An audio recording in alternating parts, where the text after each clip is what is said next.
Did you know that some people spend 40 years sitting beside death and never once learned to fear it? The philosopher had traveled for weeks. He carried scrolls, arguments, carefully chosen questions. He believed that if he asked the right thing, the old gravedigger would hand him the answer like a coin. The gravedigger said nothing. He simply dug. Slow, steady strokes. No hesitation. No performance. His hands moved the way a river moves, not because it is trying, but because this is simply what it does. The philosopher asked about fear. The gravedigger kept digging.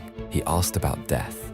The old man paused, looked at the soil on his hands, and returned to work. And slowly, watching those unhurried hands, the philosopher understood something no book had ever given him. Wisdom is not a sentence. It is not an idea you grab and carry home. It is something that grows inside you only after you stop running from what frightens you. Understanding does not come from knowing. It comes from staying. Follow Silent Resolve for more anime life lessons.